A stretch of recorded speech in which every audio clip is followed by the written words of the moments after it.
Hello dear student, मैं हूं आपका क्षत्रिय सर और आपके अपने चैनल जिसका नाम है जूलॉजी वर्ल्ड में आपका बहुत बहुत स्वागत करता हूं।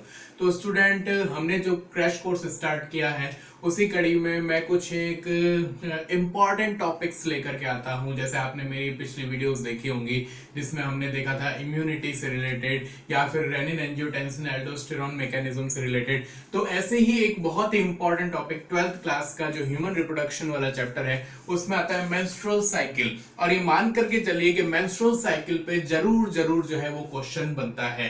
तो स्टूडेंट, आज हम पूरा डिटेल में अच्छे से मेंस्ट्रुअल साइकिल पढ़ेंगे, तो मेरे साथ लास्ट तक इस वीडियो में बने रहिएगा। चैनल को सब्सक्राइब करें, वीडियो को लाइक करें और ज्यादा से ज्यादा शेयर करें। चलिए हम स्टार्ट करते हैं मेंस्ट्रुअल साइकिल।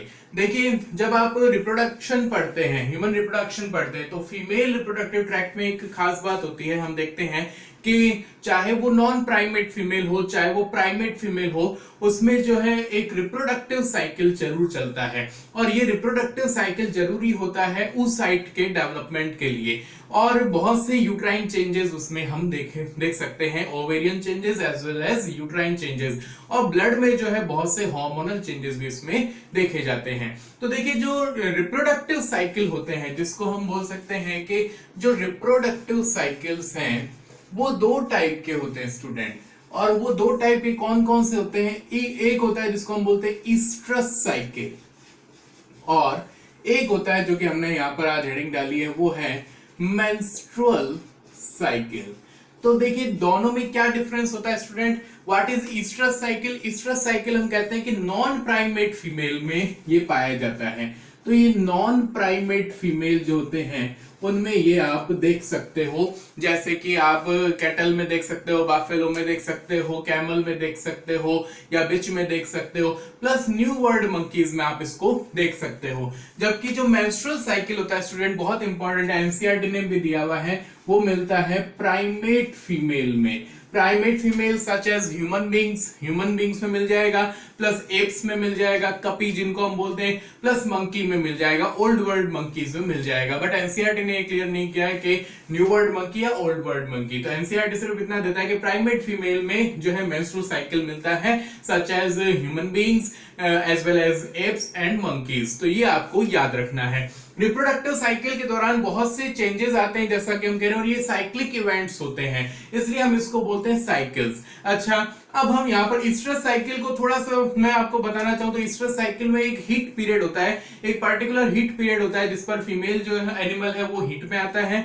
और वो जो है वो कॉपुलेशन के लिए या फिर जिसको बोले कि संभोग के लिए जो है वो प्रिपेयर रहता है। वहां पर उसकी मेटिंग करवाई जा सकती है और वो प्रेगनेंसी को गेन कर लेते हैं। बट यहाँ पर मेंस्ट्रुअल साइकिल थोड़ा डिफरेंट होता है। तो चलिए, हमें जो है फोकस करना है मेंस्ट्रुअल साइकिल पर। तो देखिए, जो मेंस्ट्रुअल साइकिल है जिसको हम बोलते हैं, हिंदी में कहते हैं आर्तव चक्र, ये एक साइक्लिक इवेंट्स होते हैं। इसमें हम देखते हैं कि एक पर्टिकुलर एज पर इसको जो है वो अटेंड करने के बाद में ये स्टार्ट होता है। तो एक तो आपको याद रखना है कि मेंस्ट्रुअल साइकिल जो है वो स्टार्ट कब होता है। तो मेंस्ट्रुअल साइकिल जब इनिशिएट होता है या स्टार्ट होता है उसको हम बोलते हैं स्टूडेंट मीनार्क। तो यहाँ पर आपको याद रखना है कि मेंस्ट्रुअल साइकिल जब स्टार्ट होता है उसको हम बोलते हैं मीनार्क। हिंदी में इसको बोलते हैं रजोदर्शन। तो ये जो है at the age of puberty, female जब प्यूबर्टी अटेन करती है, लगभग 12 से 13 साल की जब एज में आ जाती है फीमेल, तब उसमें मीनार्क देखा जाता है, रजोदर्शन देखा जाता है। First time appearance of menstruation, that is called menarche. अच्छा, जब ये स्टॉप कब हो जाता है, सीजेशन कब हो जाता है स्टूडेंट, इसका हम देखते हैं एक पर्टिकुलर एज आ जाती है 45 टू 50 ईयर की जब एज आ जाती है, तब हम देखते हैं कि मेंस्ट्रुअल साइकिल सीजेशन की ओर चला जाता है, और इसको हम बोलते हैं स्टूडेंट मीनोपोज। तो ये कहलाता है मीनोपोज, रजोनिवृत्ति, हिंदी में कहते हैं इसको रजोनिवृत्ति। तो यहां पर आपको दो वर्ड याद रखने, menarche and menopause. Menarche is the age of first appearance of menstruation, that is the age of puberty, 12 to 13 year old, and stop or cessation of menstruation is called menopause और रजोनिवृत्ति, जो कि 45 से 50 वर्ष की आयु में देखा जा सकता है। अच्छा, मेंस्ट्रुएशन के टाइम में हम देखते हैं कि मेंस्ट्रुअल साइकिल किसे कहते हैं, तो एक मेंस्ट्रुएशन से लेकर के दूसरे मेंस्ट्रुएशन तक का जो टाइम पीरियड रहता है उसको हम क्या बोलते हैं, मेंस्ट्रुअल साइकिल बोलते हैं। मेंस्ट्रुएशन मींस ब्लीडिंग होना। जिसको हम बोल सकते हैं कि वेजाइनल जो ओपनिंग है वहां से ब्लीडिंग होना स्टार्ट हो जाता है, वो पर्टिकुलर 3 to 5 डेज का ड्यूरेशन रहता है उसमें, और उसको हम बोलते हैं मेंस्ट्रुएशन। और एक मेंस्ट्रुएशन से दूसरे मेंस्ट्रुएशन तक के टाइम पीरियड को हम क्या बोलते हैं, उसे हम बोलते हैं मेंस्ट्रुअल साइकिल। तो मेंस्ट्रुअल साइकिल किसे कहेंगे, पीरियड बिटवीन या फिर time period between one menstruation to next, उसको हम बोलते हैं स्टूडेंट, इसे हम बोलते हैं मेंस्ट्रुअल साइकिल। तो ये आपको मैंने कुछ इनिशियल पॉइंट्स है वो बताए, that is menarche, then menopause and menstrual cycle किसे कहते हैं। अब बात आती है स्टूडेंट मेंस्ट्रुअल साइकिल के इवेंट्स कौन कौन से हो सकते हैं, या फिर उसको कितनी फेजेस में हम डिवाइड कर सकते हैं। तो अब हम देखें कि मेंस्ट्रुअल साइकिल को हम 4 फेजेस में डिवाइड करते हैं, कई बुक्स में आपको 3 फेजेस में मिलेगा। तो एक होता है जिसको हम बोलते हैं मेंस्ट्रुअल फेज, जो कि आर्तव प्रावस्था कहलाती है। देन आती है स्टूडेंट फॉलिकुलर फेज, जिसमें हम देखते हैं कि फॉलिकल्स का डेवलपमेंट होता है। उसके बाद में आप देखते हैं ओवुलेटरी फेज, जहां पर ओवुलेशन होता है at the mid of this cycle, around 14th day of जो साइकिल है उस पर ओवुलेशन हो जाता है। और लास्ट फेज आती है जिसको हम बोलते हैं ल्यूटियल फेज या फिर सिक्रीटरी फेज, जहां पर जो है अब ग्राफिन फॉलिकल से ओवुलेशन के बाद में कार्पस ल्यूटियम का फॉर्मेशन हो जाता है, और कार्पस ल्यूटियम जो है वो प्रोजेस्टेरोन हार्मोन को रिलीज करती है। तो आइए स्टूडेंट अब हम देख लेते हैं कौन कौन सी फेजेस में हम इसको डिवाइड कर सकते हैं। तो स्टूडेंट हमने कहा मेंस्ट्रुअल साइकिल को हम फेजेस में डिवाइड करते हैं, तो कौन कौन सी फेजेस होती है स्टूडेंट ध्यान दीजिएगा। फर्स्ट फेज होती है जिसको हम बोलते हैं मेंस्ट्रुअल फेज, तो फर्स्ट आती है जिसको हम बोलते हैं मेंस्ट्रुअल फेज, और आर्तव प्रावस्था हिंदी में इसको कहते हैं।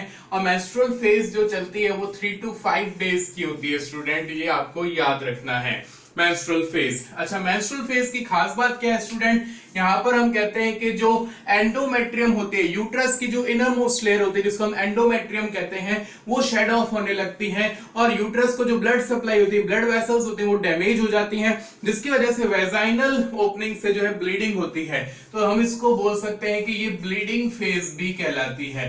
तो यहाँ पर ब्लीडिंग फेज होती है, क्योंकि इसका रीजन क्या है स्टूडेंट, क्योंकि हम कह सकते हैं यहाँ पर कि जो एंडोमेट्रियम है, एंडोमेट्रियम इज डैमेज्ड और शेड ऑफ, तो यहां पर शेड ऑफ हो जाती है एंडोमेट्रियम, और यहां पर ब्लड वेसल्स भी जो होती हैं अलोंग विद ब्लड वेसल, इस वजह से ब्लीडिंग होती है, और अराउंड 30 to 50 ml जो ब्लड है वो जो है वो लॉस होता है इस फेज के दौरान फीमेल में। और ये जो ब्लड होता है उसकी खास बात याद रखनी है आपको कि ये जो है अनक्लॉटेड ब्लड होता है, लिक्विड फॉर्म में होता है। तो ये ब्लड कैसा होता है स्टूडेंट, अनक्लॉटेड होता है, ये आपको याद रखना है। अच्छा स्टूडेंट, बहुत इंपॉर्टेंट चीज है, और कई बार क्वेश्चन आता है, स्टूडेंट गलत करता है, यहाँ पर क्या गलती करता है वो पूछता है आपसे कि मेंस्ट्रुअल फेज जो है वो कब स्टार्ट होती है। तो मेंस्ट्रुअल फेज स्टार्ट होती है जैसे ही कार्पस ल्यूटियम डिग्रेडेड होती है, डैमेज होती है, रिग्रेस होती है, और जैसे ही प्रोजेस्टेरोन का लेवल जो है वो डाउन हो जाता है, उस वजह से जो है मेंस्ट्रुअल फेज स्टार्ट होती है। तो यहां पर आपको मैं लिख दूं पहले से ही, ताकि आपके माइंड में क्लियर हो जाए कि मेंस्ट्रुअल फेज क्यों आती है। Due to withdrawal of progesterone hormone. तो यहाँ पर प्रोजेस्टेरोन की वजह से जैसे ही प्रोजेस्टेरोन लेवल कम होगा मेंस्ट्रुअल फेज स्टार्ट हो जाएगी, मतलब नया मेंस्ट्रुअल साइकिल स्टार्ट हो जाएगा। तो ये बात स्टार लगा करके लिख लीजिएगा, बहुत इंपॉर्टेंट बात है ये। अच्छा, मेंस्ट्रुअल फेज जो कि 3 to 5 डेज चलती है, उसके बाद में कौन सी फेज आती है स्टूडेंट, जिसको हम बोलते हैं फॉलिक्यूलर फेज। तो इसको हम बोलते हैं फॉलिक्यूलर फेज, या फिर आप इसको आप बोल सकते हो कि यहां पर गोनाडोट्रोपिन का लेवल जो है वो इंक्रीज होता है। इसे हम एक और नाम से जानते हैं प्रोलिफेरेटिव फेज, इसे हम बोलते हैं प्रोलिफेरेटिव फेज, प्रचुरोद्भव प्रावस्था हिंदी में जिसको हम बोलते हैं। फॉलिकुलर फेज की खास बात क्या है स्टूडेंट, अब हम देखते हैं कि यहां पर जो है नाम से पता चल रहा है फॉलिकल्स बनने स्टार्ट हो जाती हैं। आपको पता है ओवरी में कई टाइप की फॉलिकल्स होती हैं, primary follicles, then secondary follicles, then tertiary follicles, and most matured follicle is Graafian follicle. तो ग्राफिन फॉलिकल तक यहाँ पर फॉर्मेशन होना स्टार्ट हो जाता है। तो हम यहाँ पर कह सकते हैं कि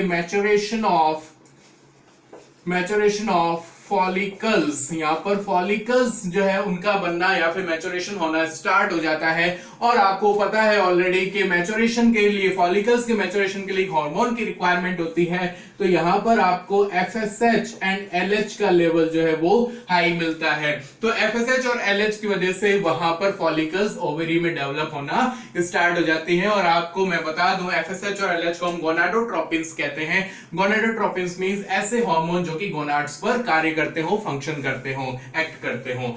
अच्छा, एक तरफ तो FSH LH बढ़ रहा है, दूसरा हमने इसको ऑब्लिक करके लिखा है proliferative phase. What is the meaning of proliferative phase? उसे हम प्रचुरोद्भव प्रावस्था क्यों कहते हैं? इसका रीजन है क्योंकि यहां पर जैसी फॉलिकल आती है, जैसे आपको पता है कि भी ग्राफिन फॉलिकल के आने से उसमें थीका इंटरना प्रेजेंट होती है। ग्राफिन फॉलिकल की थीका इंटरना आपको पता हो तो एक हार्मोन रिलीज करती है, उसे हम बोलते हैं स्टूडेंट ईस्ट्रोजन। तो ईस्ट्रोजन लेवल के हाई होने की वजह से ईस्ट्रोजन लेवल इंक्रीज होने लगता है यहाँ पर स्टूडेंट। और ईस्ट्रोजन करता क्या है, जो आपकी जो हम कहते हैं एंडोमेट्रियम शेड ऑफ हुई थी मेंस्ट्रुअल फेज के दौरान, वहां पर जो है एंडोमेट्रियम वापस से उसको डेवलप करवाता है। और डेवलप कराने को ही हम क्या बोलते हैं, प्रोलिफरेटिव फेज कहते हैं। तो यहां पर हम कहते हैं कि रीजनरेशन ऑफ एंडोमेट्रियम। तो एंडोमेट्रियम जो है उसका वापस से रीजनरेशन होता है, रीफॉर्मेशन होने लगता है। तो जो मेंस्ट्रुअल फेज में एंडोमेट्रियम डैमेज हुई थी, शेड ऑफ हुई थी, अब उसका वापस से फॉर्मेशन कहां पर होने लगता है, प्रोलिफरेटिव फेज में होने लगता है। अच्छा, आपसे पूछा जाए प्रोलिफरेटिव फेज जो है वो कितने दिनों की होती है, तो वो आपको याद रखना है 9 to 10 डेज तक चलती है ये फेज। मतलब आप देखें 6th डे से स्टार्ट हो जाए, मान लीजिए 6th डे से लेकर के अराउंड जो है वो 15 डेज तक, 14-15 डेज तक ये चल सकती है। तो ये हम कहते हैं, इसे बोलते हैं फॉलिकुलर फेज। अच्छा, लास्ट में इसके बाद में फॉलिकुलर फेज के बाद में स्टूडेंट आती है जिसको हम बोलते हैं फेज ऑफ ओवुलेशन या फिर ओवुलेटरी फेज।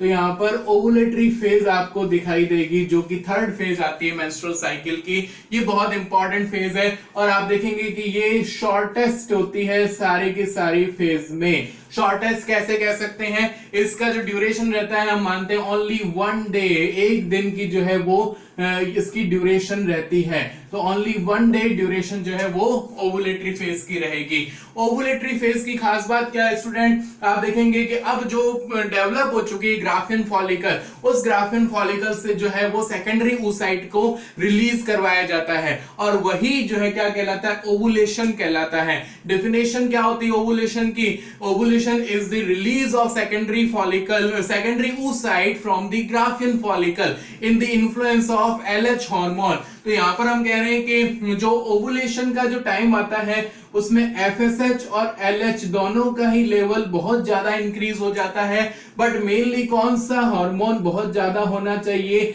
वो होता है स्टूडेंट LH। और जब LH का ब्लड में लेवल बढ़ जाता है तो उसको हम बोलते हैं LH सर्ज और सर्ज लाइक एक्टिविटी।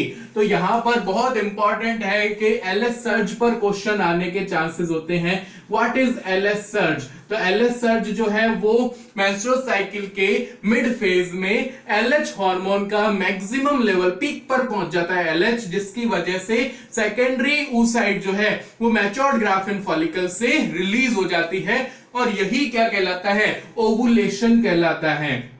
तो ये LH सर्ज किसके लिए जरूरी है स्टूडेंट? ओवुलेशन के लिए जरूरी है, अंडोत्सर्ग के लिए जरूरी होता है। और ओवुलेशन जो है मेनली किसका होता है, तो वो होता है सेकेंडरी oocyte का। ये याद रखिए, बहुत इंपॉर्टेंट है, यहां पर भी क्वेश्चन बनता है कि सेकेंडरी oocyte का जो है वो ओवुलेशन किया जाता है। तो ओवुलेटरी फेज हमने देखा शॉर्टेस्ट फेज है, ओनली 1 डे की है। इसमें FSH LH का लेवल हाई होता है at the mid of the cycle. Ovulation phase कब आती है? Mid of the cycle.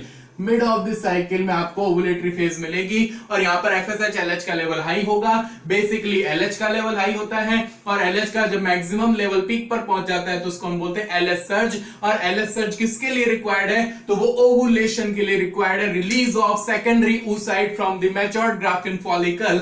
और ये ही प्रोसेस क्या कहलाता है स्टूडेंट? ओवुलेशन कहलाता है। तो ये 3rd फेज हमने देखी, ओवुलेटरी फेज। अगली जो लास्ट एंड फाइनल फेज आती है स्टूडेंट, जिसको हम बोलते हैं ल्यूटियल फेज। तो लास्ट एंड फाइनल फेज आती है ल्यूटियल फेज।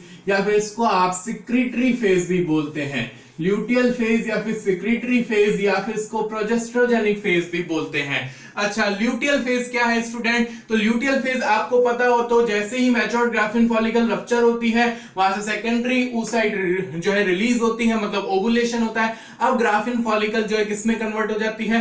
कार्पस ल्यूटियम में कन्वर्ट हो जाती है। और कार्पस ल्यूटियम का बनना ही वो कौन सी फेज कहलाती है स्टूडेंट? ल्यूटियल फेज कहलाती है। ओवरी में दो टाइप के टिश्यूज होते हैं, एक फॉलिकुलर टिश्यू होते हैं और एक होते हैं ल्यूटियल टिश्यू। तो ल्यूटियल टिश्यू जो है या फिर कार्पस ल्यूटियम कहां पर बनती है स्टूडेंट? ल्यूटियल फेज में बनती है। और ल्यूटियल फेज आपको पता हो तो कार्पस ल्यूटियम एक टेम्परेरी स्ट्रक्चर होती है ओवरी में, जो कि एक हार्मोन रिलीज करवाती है जिसको हम बोलते हैं प्रोजेस्टेरॉन। तो इसलिए हार्मोन जब सिक्रीट करती है तो उस फेज को हम एक और नाम दे देते हैं सिक्रीटरी फेज। और ये आपको पता हो तो ये मैक्सिमम जो है या फिर लॉन्गेस्ट फेज मान सकते हैं मेंस्ट्रुअल साइकिल की। ये 12 to 13 डेज इसकी जो है वो ड्यूरेशन होती है। ये लॉन्गेस्ट फेज में काउंट की जाती है। इसकी खास बात क्या है स्टूडेंट? यहाँ पर सीएल फॉर्मेशन हो जाता है। सीएल फॉर्मेशन मतलब कार्पस ल्यूटियम का फॉर्मेशन हो जाता है। और कार्पस ल्यूटियम क्या रिलीज करती है? लार्ज अमाउंट में जो है वो प्रोजेस्टेरॉन रिलीज करती है। तो यहाँ पर लार्ज अमाउंट में प्रोजेस्टेरॉन का रिलीज किया जाता है। अच्छा, कार्पस ल्यूटियम केवल प्रोजेस्टेरॉन रिलीज नहीं करती है, वो स्मॉल अमाउंट में ईस्ट्रोजन को भी रिलीज कर देती है। तो स्टूडेंट एक बात आप ध्यान रखिएगा कि corpus luteum progesterone plus oestrogen दोनों रिलीज करती है। अच्छा, ये प्रोजेस्टेरॉन की किस लिए रिक्वायरमेंट है? तो प्रोजेस्टेरॉन की रिक्वायरमेंट होती है प्रेगनेंसी को मेंटेनेंस करने के लिए। हम ये मान करके चलते हैं, नेचर ये मान करके चल रहा है कि जो रिलीज हुई सेकेंडरी oocyte है उसको जो है एम्पुला इस्थमस जंक्शन पर फैलोपियन ट्यूब के पहुंचाया गया होगा। और ये जो सेकेंडरी oocyte है उसका स्पर्म ने जो है वो फर्टिलाइजेशन किया होगा। फर्टिलाइजेशन हुआ होगा मतलब जाइगोट बना होगा। ये जाइगोट यूट्रस के एंडोमेट्रियम तक गया होगा और उसका इंप्लांटेशन करवाना होगा। इंप्लांटेशन प्लस प्रेगनेंसी को मेंटेनेंस करने के लिए आपको पता है कौन सा हार्मोन होता है स्टूडेंट? वो होता है प्रोजेस्टेरॉन। तो प्रोजेस्टेरॉन की रिक्वायरमेंट होती है, इसलिए कार्पस ल्यूटियम जो सिक्रीटरी फेज के थ्रू प्रोजेस्टेरॉन रिलीज करती है। तो अगले 12 से 13 दिन के लिए फीमेल के ब्लड में प्रोजेस्टेरॉन का हाई लेवल रहता है। अच्छा, अब मैंने बताया आपको कि अगर यहां पर फर्टिलाइजेशन नहीं होगा तो कार्पस ल्यूटियम कहती है मेरा कोई काम नहीं है, प्रोजेस्टेरॉन की कोई रिक्वायरमेंट नहीं है। तो अब धीरे धीरे कार्पस ल्यूटियम रिग्रेस होने लगती है और कार्पस ल्यूटियम कन्वर्ट हो जाती है एक व्हाइट कलर की स्ट्रक्चर में जिसको हम बोलते हैं कार्पस अल्बिकेंस। तो यहाँ पर कार्पस एल्बिकेंस में ये कन्वर्ट हो जाती है, मतलब धीरे धीरे प्रोजेस्टेरॉन का लेवल कम होने लगता है, मतलब प्रोजेस्टेरॉन का विड्रॉवल होने लगता है। और मैंने आपको बताया कि जैसे ही प्रोजेस्टेरॉन का लेवल कम होगा मतलब due to the withdrawal of progesterone नया मेंस्ट्रुअल साइकिल जो है वो इनिशिएट हो जाएगा।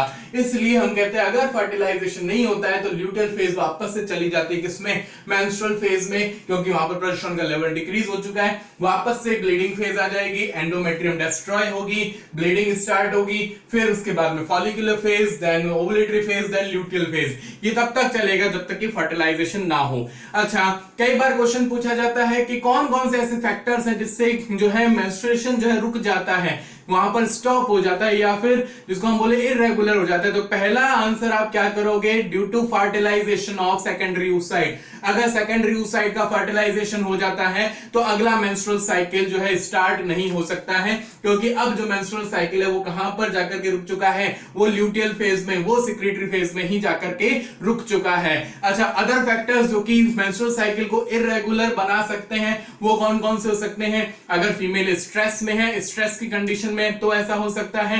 दूसरा आपको याद रखना है कि अगर फीमेल में न्यूट्रिएंट डेफिशिएंसी है, प्रॉपर न्यूट्रिशन उसको नहीं मिल रहा है, तब भी ऐसा देखा जा सकता है। या फिर कोई रिप्रोडक्टिव ट्रैक्ट से रिलेटेड एब्नॉर्मलिटीज हैं, तब भी उसमें ये कंडीशन देखी जा सकती है। तो ये मैंने आपको फेजेस अच्छे से समझाई है मेंस्ट्रुअल साइकिल की, आपको अच्छे से इनको पॉइंट वाइज ही याद रखना है। अब हम चलते हैं जो कि एनसीईआरटी में एक पूरा कर्व दे रखा है कि हाइपोथैलेमस से या फिर पिट्यूटरी से कौन से हार्मोन्स का लेवल कैसे फ्लक्चुएट होता है, ओवरी में क्या चेंजेस होते हैं और यूट्रस में क्या चेंजेस होते हैं, उसको हम एक ग्राफ की मदद से देख लेते हैं। तो स्टूडेंट बहुत इंपॉर्टेंट टॉपिक मैंने बताया है, अच्छे से आप समझे इसको, क्योंकि एग्जाम पॉइंट ऑफ व्यू से बहुत ही ज्यादा इंपॉर्टेंस रखता है ये। तो स्टूडेंट यहाँ पर हम देख रहे हैं कि जो मेंस्ट्रुअल साइकिल का जो है हमने एक पूरा का पूरा जो है एक एनसीईआरटी वाला डायग्राम बनाया है। इसको अच्छे से हमें जो है देखना है, ध्यान दीजिएगा। हमने यहाँ पर कुछ इवेंट्स शो किए, जैसे सबसे ऊपर पिट्यूटरी हार्मोन्स के इवेंट्स, देन ओवेरियन चेंजेस क्या क्या हो रहे हैं, फिर ओवेरियन हार्मोन्स में क्या क्या चेंजेस हो रहे हैं और यूट्राइन चेंजेस इसमें कौन कौन से हो रहे हैं। तो देखिए अब सबसे पहले हम कहते हैं कि डे 1 to 5 में क्या होता है, मेंस्ट्रुअल ब्लीडिंग होती है। तो देखिए मेंस्ट्रुअल ब्लीडिंग, यूट्रस में जो है ब्लीडिंग हो रही है क्योंकि एंडोमेट्रियम जो है शेड ऑफ हो रही है। अच्छा, इस दौरान हम देख रहे हैं कि प्रोजेस्टेरोन जो है, यहाँ पर देखिए रेड कलर से जो वेव जा रही है वो प्रोजेस्टेरोन की, तो प्रोजेस्टेरोन लेवल के विड्रॉल होने की वजह से ही जो है मेंस्ट्रुअल ब्लीडिंग स्टार्ट हुई है। अच्छा, उसके बाद में डे 5 से आगे चले, मतलब जो है 6 to 14 डे तक चले, तो हम देखते हैं कि फॉलिकल्स जो है, ओवेरी में फॉलिकल्स का डेवलपमेंट स्टार्ट हो चुका है। और फॉलिकल्स का डेवलपमेंट क्यों स्टार्ट हो चुका है, क्योंकि एफएसएच का जो लेवल है वो अब हाई होने लगा है। और एफएसएच जो है फॉलिकल स्टिमुलेटिंग हार्मोन है, तो वो फॉलिकल्स के डेवलपमेंट को जो है वो स्टिमुलेट करता है। और आप देखेंगे कि 11 to 13 डे पर आकर के जो है मोस्ट मैच्योर्ड फॉलिकल डेवलप हो चुकी है, जिसको हम बोलते हैं ग्राफियन फॉलिकल। तो ग्राफियन फॉलिकल का डेवलपमेंट हो चुका है। इस दौरान हम देख रहे हैं कि जब हम मिड फेज में पहुंच चुके हैं तो आपको एफएसएच और एलएच दोनों का ही लेवल बहुत ज्यादा हाई मिल रहा है। और जब एलएच का लेवल हाई मिलता है तो और उसकी पीक आपको लेवल मिलता है, तो आप उसको कहते हैं एलएच सर्ज। और एलएच सर्ज के दौरान ही क्या होता है, ओवुलेशन देखा जाता है। और ओवुलेशन के रिजल्ट से क्या हो रहा है, सेकेंडरी oocyte जो है वहां से ग्राफिन फॉलिकल को रप्चर करते हुए रिलीज हो रही है। अच्छा, साथ साथ में आप देख रहे हैं ईस्ट्रोजन के लेवल के बढ़ने के साथ साथ में जो है ग्राफिन जो यूट्राइन एंडोमेट्रियम है उसका भी डेवलपमेंट होता जा रहा है, ब्लड सप्लाई भी वहां पर इंक्रीज होती जा रही है। और जब आप देखेंगे कि ग्राफिन फॉलिकल से ओवुलेशन हुआ सेकेंडरी oocyte का, और अब वो किस में कन्वर्ट हो चुकी है, कार्पस ल्यूटियम में कन्वर्ट हो चुकी है। तो कार्पस ल्यूटियम अब किसका सिक्रीशन करने लगती है, स्टूडेंट प्रोजेस्टेरोन का सिक्रीशन करने लगती है। और इस वजह से यहाँ पर आपको प्रोजेस्टेरोन का लेवल हाई दिखाई दे रहा है। और इसी दौरान जो है एंडोमेट्रियम जो है प्रॉपर डेवलप है, क्योंकि उसको एम्ब्रियो का या फिर ब्लास्टोसिस्ट का इम्प्लांटेशन करवाना है। अच्छा, अगर फर्टिलाइजेशन नहीं होता है तो फर्टिलाइजेशन ना होने के केस में आप देखेंगे कार्पस ल्यूटियम जो रिग्रेस हो जाती है। रिग्रेशन ऑफ कार्पस ल्यूटियम देखा जाता है। जैसे कार्पस ल्यूटियम रिग्रेस होती है, प्रोजेस्टेरोन का लेवल भी धीरे धीरे डिक्रीज होने लगता है। अच्छा, याद रखें कार्पस ल्यूटियम को बनाए रखने के लिए कौन सा हार्मोन जरूरी है, वो होता है एलएच। तो एलएच का अभी भी एक प्रॉपर लेवल बना हुआ था, पर जैसे एलएच का लेवल डाउन होता है कार्पस ल्यूटियम रिग्रेस होने लगती है, प्रोजेस्टेरोन का लेवल भी डिक्रीज होने लगता है और एंडोमेट्रियम भी वापस से शेड ऑफ होने लगती है। मतलब नया जो है मेंस्ट्रुअल फेज या मेंस्ट्रुअल साइकिल स्टार्ट होने लगता है। तो स्टूडेंट, ये बहुत ही इंपॉर्टेंट ग्राफ है। इस ग्राफिकल रिप्रेजेंटेशन के पर बहुत से क्वेश्चन बन सकते हैं। कब एस्ट्रोजन का लेवल हाई होता है, कब प्रोजेस्टेरोन का हाई होता है, कब एलएच सर्ज होता है, कब एफएसएच का लेवल हाई होता है, कब ब्लीडिंग होती है, कब कार्पस ल्यूटियम बनती है। तो वो सभी क्वेश्चंस वो जो है इस कंसेप्ट से आपके क्लियर हो जाते हैं। तो उम्मीद करता हूं आपको ये जो पूरा का पूरा जो आज का जो लेक्चर है मेंस्ट्रुअल साइकिल पर वो अच्छे से समझ में आया होगा। और इसी उम्मीद के साथ में हम नए टॉपिक्स को भी ऐड करते रहेंगे। तो मेरे साथ बने रहिए, मेरे चैनल को सब्सक्राइब कीजिए और वीडियोस को लाइक और शेयर कीजिए। Thank you very much.